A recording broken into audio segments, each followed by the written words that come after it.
Is psychology more practical? Nothing is so practical as this. What can the poor psychologist do? He can only relieve the pressure.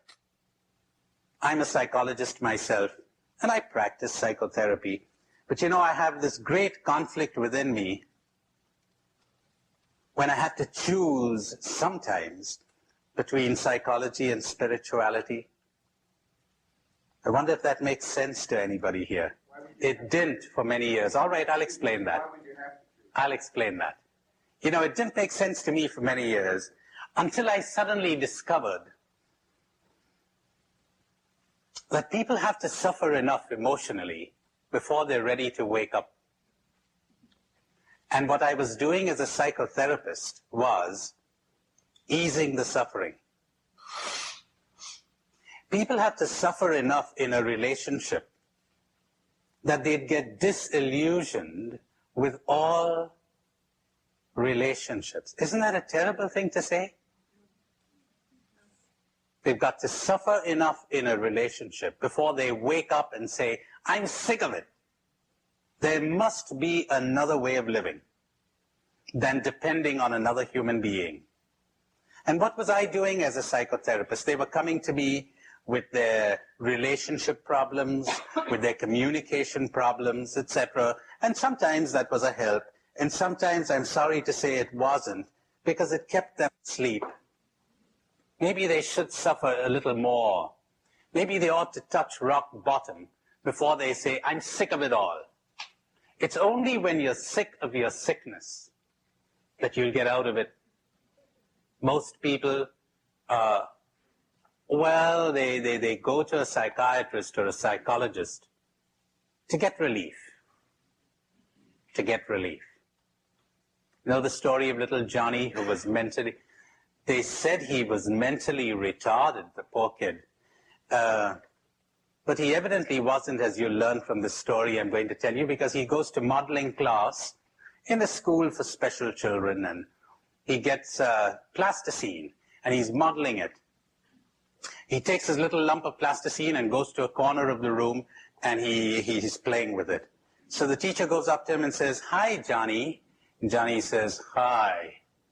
And she says, "What's that you got in your hand?" He says, "This is a lump of cow dung." She says, "What are you making out of it?"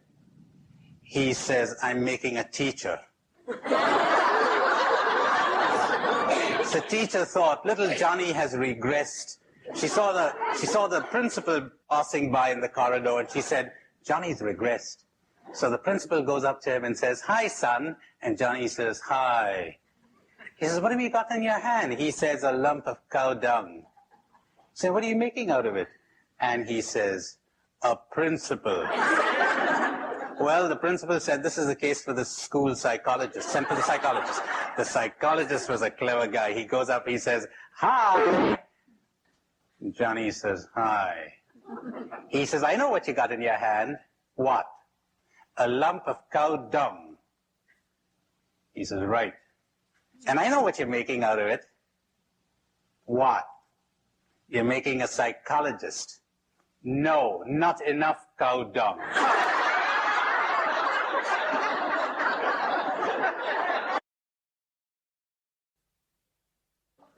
There are times when psychotherapy is a tremendous help, because when you come to that point where you're about to get insane, raving mad, you're about to become either a psychotic or a mystic.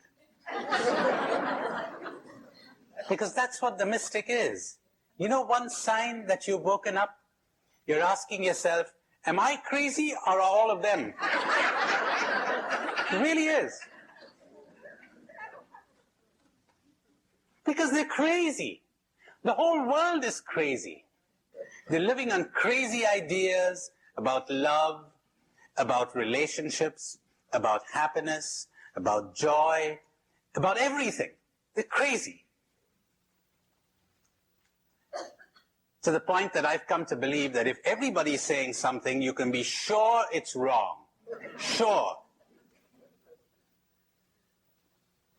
Every new idea, every great idea, when it first began, was in a minority of one.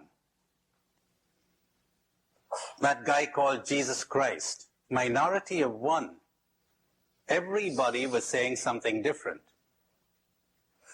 Buddha, minority of one. Everyone was saying something different. In fact, it's even worse.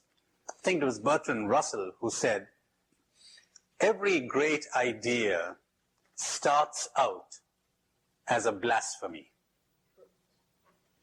That's well and accurately put. You're going to hear lots of blasphemies during these days. He hath blasphemed. Because they're crazy. They're lunatics. And the sooner you see this, the better for your mental and spiritual health. Don't trust them. Don't trust your best friends. Get disillusioned with your best friends. They're very clever, as you are when you're dealing with everybody, though you probably don't know it. Oh, you're so wily and subtle and clever. You're putting on a great act. I'm not being very complimentary, am I? But you want to wake up. You're putting on a great act, aren't you? And you don't even know it. You think you're being so loving. Ha ha.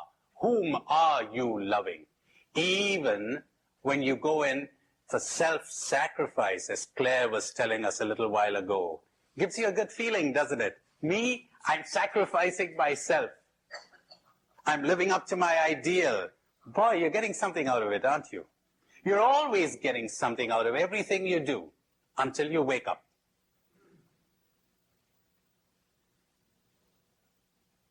So there it is. Step one, realize that you don't want to wake up. It's pretty difficult to wake up. When you have been hypnotized into thinking, as I said to you before, that a scrap of old newspaper is a check for $1 million, you're hypnotized. How difficult it is to tear yourself away from that scrap of newspaper.